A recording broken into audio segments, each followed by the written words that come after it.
Entre essas e outras, eu tive um acidente que foi bem marcante, que foi quando eu perdi metade do meu rosto. Uau. Perdi a ponto de que seria diagnosticadamente impossível de retornar. Então eu fiquei assim, sem metade mesmo. Mas o Foi. que aconteceu? Cenas para os próximos capítulos. Olha, eu tinha um costume. Por que que eu falei que eu era uma criança danada? Porque hoje, psicanaliticamente, eu entendo que eu tinha a pulsão de morte. Então, se você falasse assim, Marta, eu duvido você... essa palavra duvido Aí você agora você vai. era um gatilho para mim. Mas tinha que ser perigoso. Isso. Senão, para mim, não teria graça. Gostava muito de adrenalina. Então, foi um momento em que uma amiga... Marta, eu duvido você, com essa bicicleta sem freio, descer a ladeira. Pois é. Vai segurando a emoção. Só que detalhe, essa rua passava ônibus na rua de baixo e tinha um caminhão estacionado na esquina. Ou seja, não dava para ver se o ônibus viesse. Eu duvido você descer a ladeira na bicicleta sem freio. Claro! Por que não? Né? Na minha cabeça. Peguei a bicicleta e fui. Só que nisso a amiga gritou, Marta, um ônibus. E era uma trollagem, né? Mas na hora não sabia. Marta, um ônibus. Aí eu pensei rápido. Eu não sei em que altura o ônibus está. Não vou arriscar passar na frente dele. O que, que eu vou fazer? Vou me jogar para debaixo do ônibus, do caminhão que estava estacionado. O que eu não esperava é que tivesse uma vala embaixo do caminhão. Depois disso eu fui desligada. Eu tenho a plena convicção que eu realmente tive um livramento. Eu não me lembro. Eu só lembro entrando debaixo do caminhão. Aí depois eu já lembro a minha irmã chorando desesperadamente, me chacoalhando. Marta, pelo amor de Deus, morreu. Acordei. Aí eu, Marcela, peguei, vi a bicicleta, PP. Eu só olhei para a bicicleta e falei, Marcela, pelo amor de Deus, vamos fingir que nada aconteceu, vamos para casa, senão a mamãe vai me matar. E a minha irmã só chorava. E eu peguei ela pelo braço, Marcela, que drama é esse? Vamos para casa? Quando eu cheguei em casa, que minha mãe olhou para mim, ela foi assim, né? Desmaiando aos poucos. O que foi? Minha avó olhou para mim e chorava. Gente, o que tá acontecendo com vocês, né? Tá bom a bicicleta, depois eu compro uma outra, né? E aí eu fui olhar no espelho. Aí, engraçado, né? Aí começou a doer. Nossa. Aí eu, assim, mas foi uma dor de alma, porque é desesperador. Minha mãe esperou meu pai chegar, correram todos pro hospital. E o médico falava, mãezinha. Eles falam assim, mãezinha, pelo menos sua filha tá viva. E todo mundo chorando, né? Sua filha tá viva. Ela vai ficar sem metade do rosto, mas aí vocês colocam um tampão, ela fica um tempo afastada da escola e tá tudo bem, pelo menos ela está viva, né? E foi aquela situação. Eu sou canhota. Todos os músculos da minha mão, eles entrelaçaram. Eu não conseguia mais escrever com a mão. Eu fiquei cheia de marcas assim no corpo. Fiquei realmente estraçalhada. E aí eu tive que aprender com a mão direita. Hoje eu sou ambidestra, né? Mas eu tive que fazer todo esse movimento. Foi uma situação bem intensa para mim, uma dor de alma de não saber o que seria depois, se eu ficaria, né, realmente sem rosto. Essa foi uma história bem impactante. Eu não sei o que aconteceu, só sei o que aconteceu.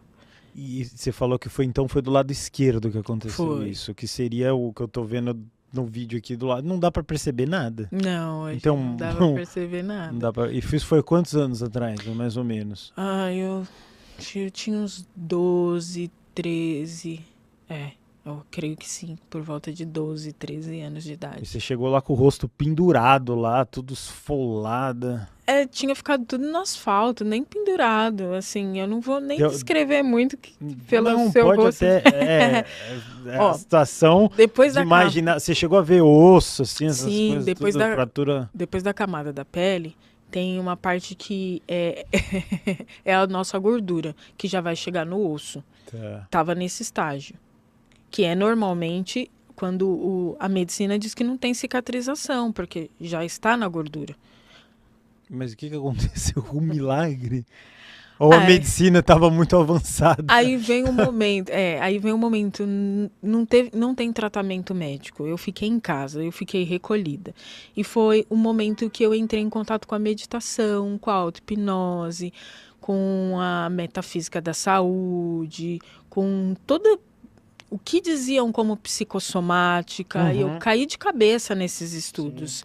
E é a partir daí que vai começar a surgir toda essa transformação, todo esse movimento em busca da cura, que é quando eu começo a me conectar com os seres multidimensionais, com os extras, trouxe até a equipe aqui ancorada. É a partir desse ponto que vem a virada de chave na minha vida, dessa conexão. Você acredita, então, apesar de... É pesado isso, mas que isso foi benéfico de alguma forma? Sim, na verdade hoje eu acredito que sempre é benéfico, de certa forma. Só precisa entender o que aconteceu quando tudo estava acontecendo. Nesse processo, eu entendi o que acontecia, Guru. Eu sofria muito bullying na escola. Então era difícil ser quem eu era. Você está falando bullying antes ou depois do acidente? Antes do acidente. Até antes? Antes do acidente. Por quais motivos? Racismo, cabelo. Eu era abaixo do peso adequado. Sabe como que é? Criança, jovem. Eu passava por uma série de coisas. Eu estudei a minha vida inteira na escola pública. E lá tinha, ainda não sei se existe hoje, mas na escola tinha gangues. Eu lembro até hoje o nome. Gangue das Malignas. As meninas me perseguiam. Cara. Era bem complicado. E tinha todo tipo de apelido, assim. Todo tipo de apelido. Para mim era muito desafiador. Sim. Bem complicado lidar com isso. Aí eu tinha baixa autoestima, aí tinha muitas crenças limitantes com relação a ser quem eu era. Aí já junta que eu via um outro mundo e não podia falar para ninguém. Então era um conflito interno tamanho, que é o que eu sempre digo, né? O que aconteceu quando tudo estava acontecendo não é o que acontece fora, mas o que acontece dentro. Então eu estava perdendo a minha personalidade, estava sendo descaracterizada. E por isso eu perdi o rosto, metade do rosto, porque eu estava perdendo a minha personalidade. Não conseguia ser quem eu de fato era.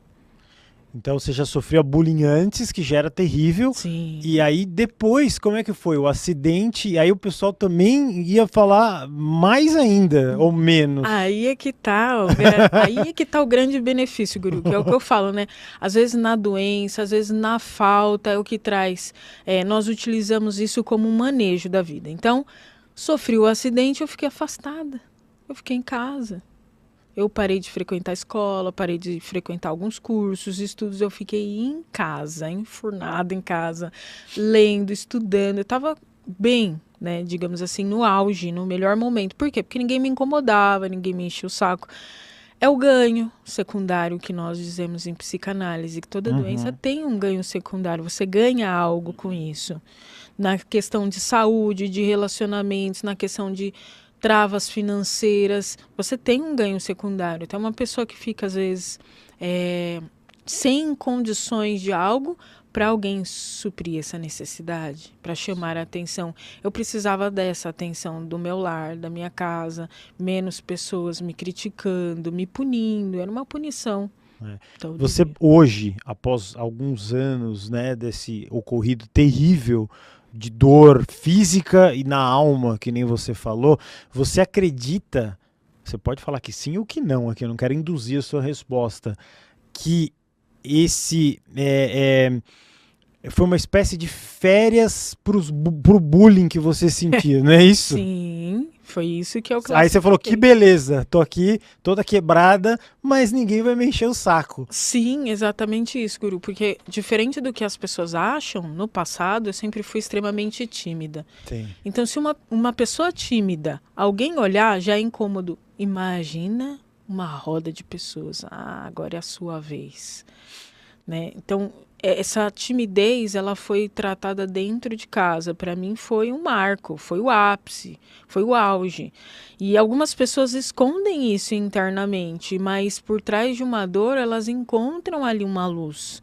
elas estão mantendo, suprindo uma necessidade básica, né? E que às vezes num processo terapêutico nós conseguimos trazer essa revolução para a pessoa olhar e optar em ter esse mesmo ganho, porém sem maltratar o seu corpo, sem viver escassez, sem ficar fechado no seu quadrado, né? Então nós precisamos entender sempre qual o benefício traz. Talvez, se naquela época, vamos supor, eu entendesse, né? A criança tem outra concepção, mas eu adulta hoje. Se eu conseguisse perceber uma criança passando por esse processo, teria tantos recursos que são necessários para a criança não querer fugir. Eu quis fugir, foi uma fuga. Foi uma fuga. Você vê o peso da desgraça que alguém pode fazer na vida de uma pessoa com palavras. Sim, exatamente isso. Isso porque eu ainda nem cheguei a tentar contra a minha vida. Mas eu passei por alguns processos ali que realmente mexeram bastante, sabe? É que eu não quis dar esse pontapé, eu não quis dar esse passo. Mas eu vejo hoje pessoas que sofrem com isso, que às vezes passam por esse processo, não tem suporte nenhum, não tem como fugir, e aí o que fazem? É esse processo que hoje eu busco resgatar. As pessoas que realmente sofrem, mas é coisa de infância. Então, quando você começa a olhar com outros olhos e resgatar essa criança interior, aí sim você começa a viver como adulto hoje, porque tem adultos vivendo como aquela criança que sofreu bullying ainda. Não conseguiu crescer, ficou preso naquela memória, que é o que nós trabalhamos dentro do método. É esse processo, é um processo como se eu fosse meu próprio avatar. Passei por aquilo e hoje consigo ajudar outras pessoas a passarem também por isso.